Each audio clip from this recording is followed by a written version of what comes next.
Hello दोस्तों। तो आज की वीडियो में हम एक 5 रुपये के सिक्के के बारे में डिस्कशन करेंगे जिसको 2007 और 8 में मिंट किया गया था। और ये सिक्का आपकी स्क्रीन में आ रहा होगा जिसको हम वेव वाले कॉइन कहते हैं।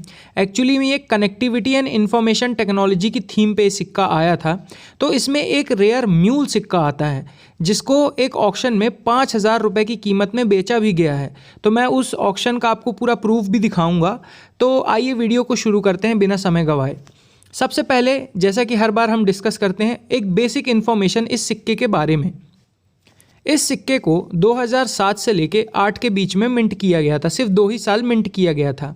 इसको स्टेनलेस स्टील से बनाया गया है।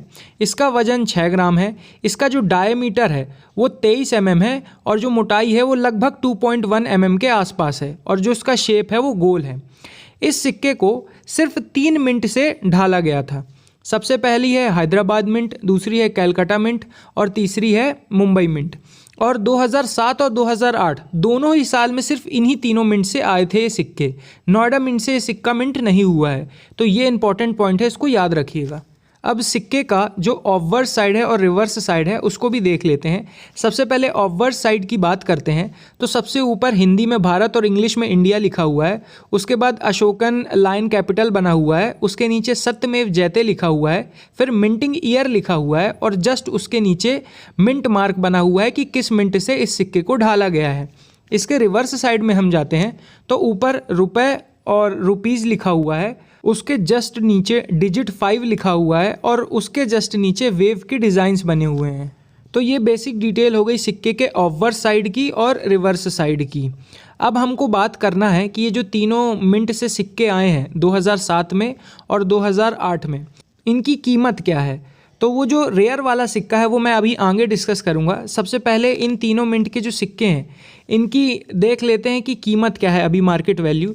तो मैं आपको पहले ही क्लियर कर देता हूँ कि 2007 के भी और 2008 के भी सारे ही सिक्के कॉमन कैटेगरी में हैं और सिंगल सिक्का ऐसे नहीं बिकेगा। पैकेट बिक सकता है लेकिन सिंगल सिक्का नहीं बिकेगा। लेकिन यूएनसी कंडीशन में, चमचमाती हुई कंडीशन में 40 से 50 रुपये मिल सकते हैं। अब चलते हैं उस रेयर सिक्के के ऊपर जो कि एक म्यूल कॉइन है। तो सबसे पहले आपको क्या करना है कि 2008 के सिक्के इकट्ठा करना है। 2008 में आपको कलकत्ता मिंट के सिक्के इकट्ठे करने हैं। कलकत्ता मिंट का जो मिंट मार्क है वो कुछ नहीं होता है, वहाँ पे बिल्कुल खाली रहता है वो वाला हिस्सा जहाँ पे मिंट मार्क बना रहता है। तो कलकत्ता मिंट के आपको सबसे पहले सिक्के देखने हैं। तो सबसे पहले आपको रिवर्स साइड देखना है। तो रिवर्स साइड में आपको कोई भी अलग सी चीज़ नहीं दिखेगी। आपके सामने एक कॉमन सिक्का आ रहा है और म्यूल सिक्का आ रहा है। तो इनके रिवर्स साइड में कुछ आपको उतना नहीं समझ में आएगा। लेकिन जैसे ही आप ऑब्वर्स साइड में आते हैं तो मेन पूरा गेम ऑब्वर्स साइड का है। जो नॉर्मल सिक्का है, नॉर्मल सिक्के की आप बाउंड्री देखिए, बिल्कुल नॉर्मल है। लेकिन अब ये जो म्यूल सिक्का अब आपकी स्क्रीन में आ रहा है, आप इसकी बाउंड्री देखिए, ये बाउंड्री कितनी ज़्यादा मोटी है। और इससे भी पहले आप ये कारण जानिए कि इसकी जो बाउंड्री है ये मोटी क्यों हुई है, तो आपको और क्लियर हो जाएगा। एक्चुअली में उस समय में जो 50 पैसे का सिक्का है जो आपकी स्क्रीन में आ रहा है, इसकी जो ऑब्वर्स डाई है ना, इसको इसमें इस्तेमाल कर लिया गया है इस 5 रुपये वाले के सिक्के में। अब वो जो 50 पैसे का सिक्का था उसका जो डायमीटर था वो 22 mm था, 22 mm था। और ये 5 के जो सिक्के हैं इनका 23 mm था डायमीटर, मैंने आपको स्टार्टिंग में ही बताया था।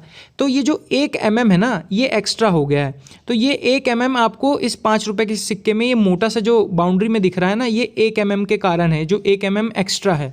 और प्लस इस सिक्के में आप देखेंगे कि जो अशोकन लायन है कैपिटल है वो भी साइज़ में छोटा है। तो इतना बेसिक डिटेल आपको देखना है, तभी आपको समझ में आएगा कि वो सिक्का आपके पास जो है वो रेयर म्यूल सिक्का है या फिर नहीं है। आपको बिल्कुल ध्यान से देखनी पड़ेगी ये चीज़।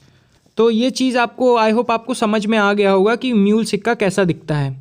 फिर दूसरी चीज़ जो मैंने आपसे स्टार्टिंग में कहा था कि मैं आपको प्रूफ दिखाऊंगा कि ये सिक्का एक ऑक्शन में बिका है। तो ये देखिए आपके सामने मैंने एक स्क्रीनशॉट लगाया है, ये ऑक्शन का स्क्रीनशॉट है। तो यहाँ पर आप देख पा रहे होंगे कि ये सिक्का 5,000 रुपये की कीमत में बिका है। तो इसका मतलब ये बहुत वैल्यूएबल सिक्का है।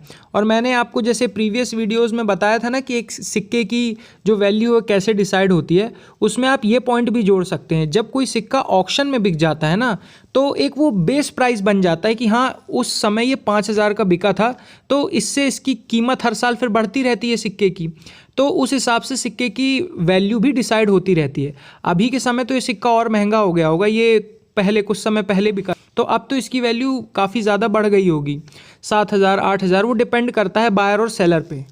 और अगर इस सिक्के की जो कंडीशन है वो कम अच्छी भी है तो भी ये सिक्का 3,000 4,000, वो डिपेंड करता है बायर सेलर में, उसमें भी ये बिक सकता है सिक्का। तो ये बेसिक डिटेल थी इस सिक्के के बारे में। आई होप आपको इस वीडियो से कुछ सीखने मिला होगा। Thanks for watching this video. जो एंडिंग तक पूरी वीडियो को देख रहा है, बहुत बहुत धन्यवाद आपका।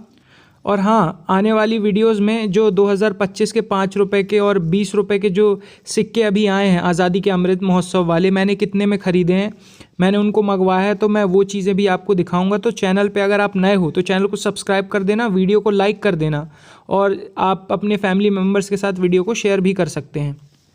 तो ये था आज का video guys. Thanks for watching this video. तो फिर मिलते हैं नेक्स्ट वीडियो में, तब तक के लिए जय हिंद, जय भारत।